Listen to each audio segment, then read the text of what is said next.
안녕하십니까. 우파 사나이입니다. 지난주 윤석열 대통령의 미국 국빈 방문이 있었습니다.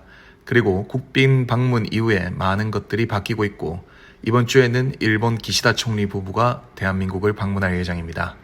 동북아시아에 꽉 막혔던 외교가 다시 풀려가는 듯한 모습을 보이는 것 같습니다. 방미 기간 중에 가장 중요한 성과를 이야기하라고 하면 당연히 워싱턴에서 있었던 워싱턴 선언이 있겠습니다.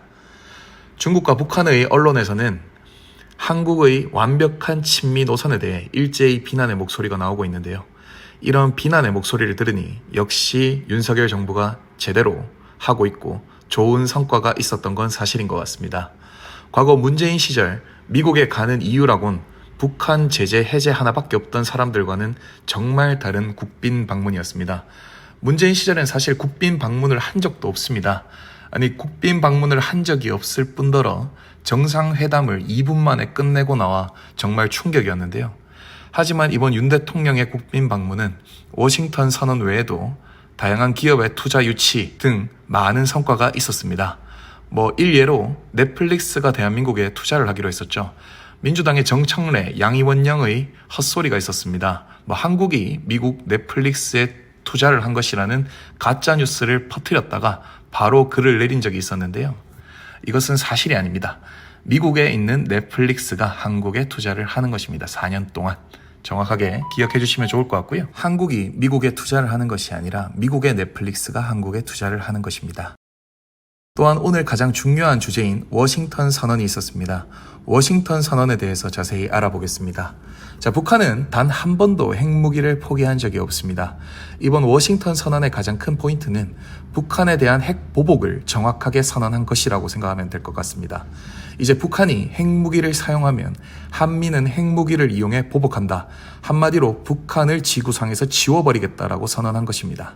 이제는 북한이 우리의 형제이기 때문에 절대로 우리에게 핵을 쓸 일이 없을 것이다. 쏠 일이 없을 것이다.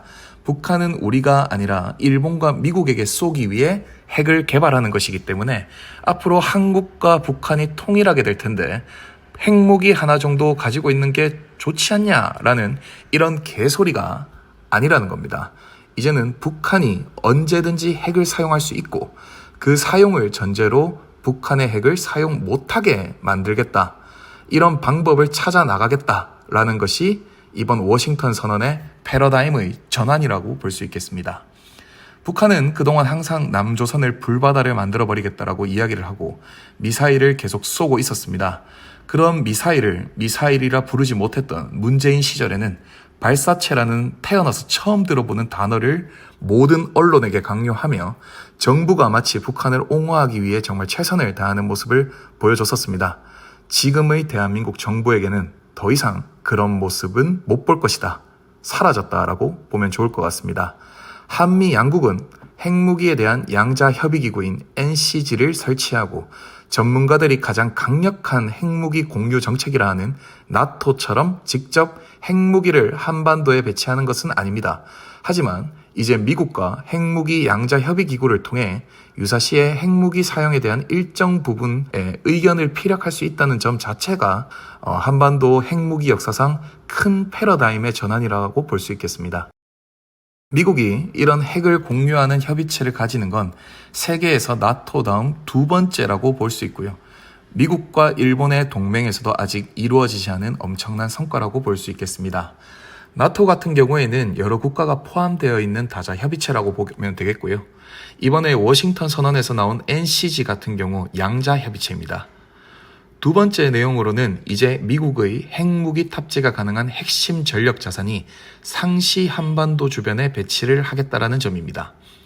기존에도 수시로 미국의 전략 자산이 들어와 있었지만 언론에 크게 노출을 하지 않으며 극비 상황으로 한반도에 들어와 있었습니다.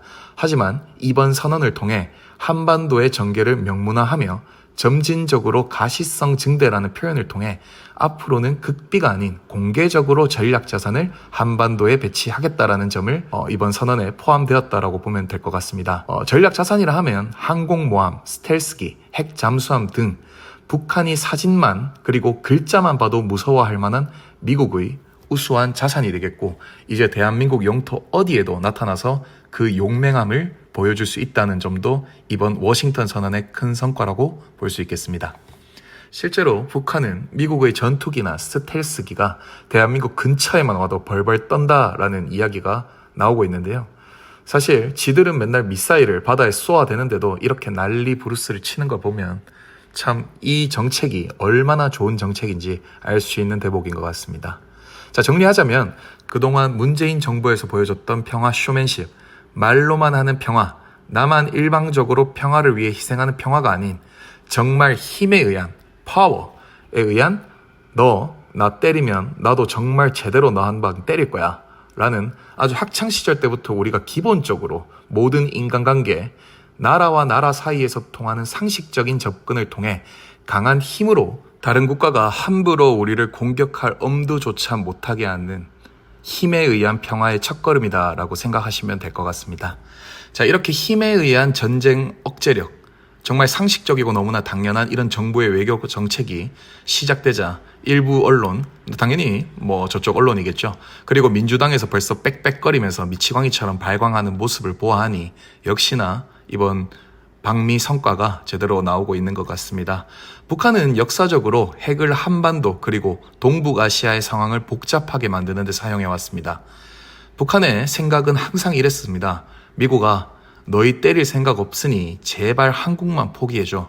제발 한국만 포기하면 우리는 핵무기는 개발하겠지만 ICBM, 대륙간 탄도미사일 개발은 멈추겠다. 멈출게. 이런 달콤한 멘트로 미국을 꼬시는 게 포인트였는데 미국 입장에서는 너무나 상황이 복잡해서 한국 자체를 포기하고 손을 떼게 하고 싶게 만드는 이런 전략이 북한에서 구사한 전략이다라고 보시면 되겠습니다. 결국 한국과 미국을 이간질하게 하여 한국 내부에서도 반미, 반일 선동을 통해 미국이 우리를 서서히 포기하게 만드는 정책이 북한의 전략이었다라고 보시면 되겠는데요. 하지만 이번 워싱턴 선언을 통해 더 이상 그런 전략은 먹히지 않는다. 우리는 한국을 포기할 생각이 없다.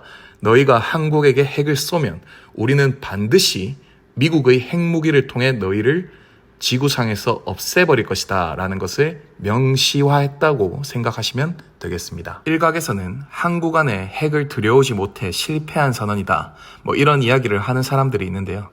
미국은 전 세계 어느 곳이든 핵무기가 확산되는 것을 반대하고 있습니다.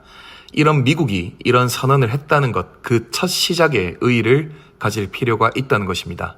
미국 국회의원 그리고 정부 차원에서도 항상 한국과 핵에 대한 이야기를 하는 것 자체를 꺼려했지만 이제는 한국과 협의체를 만들고 미국의 핵 사용에 우리가 일부 결정권을 갖게 되었다는 것 자체만으로도 큰 변화라고 볼 수 있고 지금 미국 안에서도 일부 목소리는 한국의 핵무기를 개발할 수 있도록 승인해야 되는 것이 아니냐라는 이야기가 나오고 있다고 합니다. 그 이유는 당연히 중국을 견제하기 위해서 한국에 전술 핵을 배치하거나 개발을 하게 해야 된다라는 것인데요. 어떻게 첫 술에 배가 부를 수 있겠습니까? 지금처럼 한미 관계를 잘 유지해 나가고 강한 동맹을 잘 유지한다면 결국 미국도 조금씩 바뀌지 않을까 생각합니다. 이번 주 일본 기시다 총리의 방한도 이명박 대통령 이후 정말 오랜만의 일이라고 하는데요. 결국 한국의 대승적 일본에 대한 조치가 결국 미국의 움직임을 이끌었고 미국이 일본을 압박하여 정치적으로 주도권을 한국이 잡는 형국으로 바뀌고 있다는 게 전문가들의 공통된 의견입니다.